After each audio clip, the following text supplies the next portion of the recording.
নমস্কার বন্ধুরা, এই এসভি ব্লগসের আরও একটি নতুন ব্লগে তোমাদেরকে স্বাগত।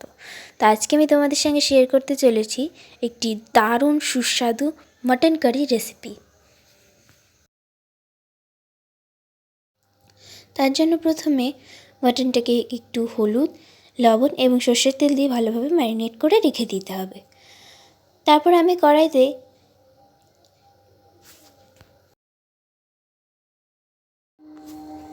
আলুগুলোকে ভেজে নেব।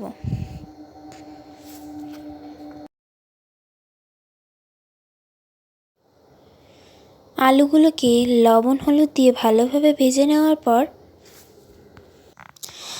আলুগুলোকে নামিয়ে নিতে হবে। তারপর ওই তেলে দিয়ে দিতে হবে গোটা গরম মশলা, আর তারপরে দিয়ে দিতে হবে 2 থেকে 3টে তেজপাতা। তারপরে পেঁয়াজগুলোকে হালকা ভেজে নিতে হবে।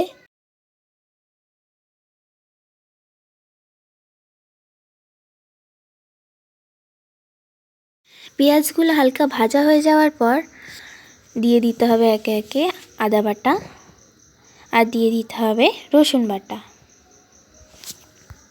দেওয়ার পর ভালোভাবে নাড়াচাড়া করে নিতে হবে। তারপর মশলাটা সামান্য কষানো হয়ে গেলে দিয়ে দিতে হবে ম্যারিনেট করে রাখা মাংস। তারপর ধিমে আঁচে একটু নাড়াচাড়া করে নিতে হবে। যেহেতু মটনটা কষাতে একটু বেশি সময় লাগে, তাই কিন্তু আমি কষানোর সময়তেই প্রায় মাংসটা আধা সেদ্ধ করে নিই। এরপর দিয়ে দেবো একটু লঙ্কার গুঁড়ো, আর দিয়ে দেবো জিরে বাটা, দিয়ে ভালোভাবে মাংসটাকে কষিয়ে নিতে হবে।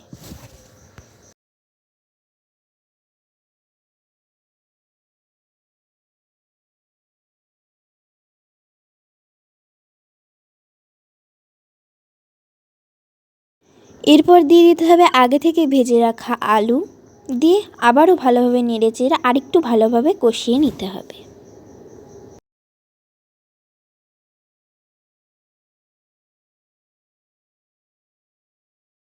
প্রায় হালকাভাবে কষানো হয়ে যাওয়ার পর দিয়ে দিতে হবে টমেটোর পিউরিটা।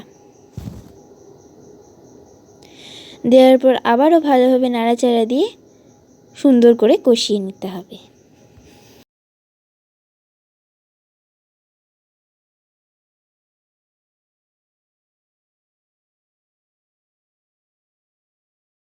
বেশ ভালোভাবে মাংসটাকে কষিয়ে নেওয়ার পর এরপর দিয়ে দেব এতে একটু উষ্ণ গরম জল।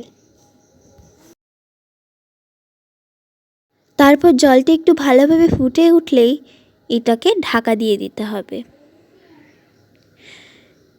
ঢাকনাটা খুলে নেওয়ার পর আরেকটু ভালোভাবে নাড়াচাড়া দিয়ে নিতে হবে। যেহেতু কষানোর সময়তে অল্প লবণ দেওয়া ছিল, তাই কিন্তু আমি দিয়ে দেবো এর মধ্যে পরিমাণ মতো নুন।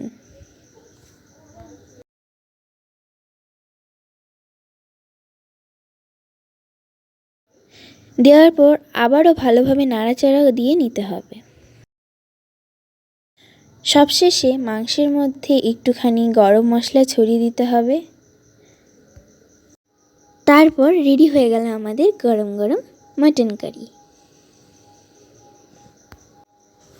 এরপর গরম গরম ভাতের সঙ্গে সার্ভ করে নিলেই হয়ে গেল বাঙালির প্রিয় মাটন কারি।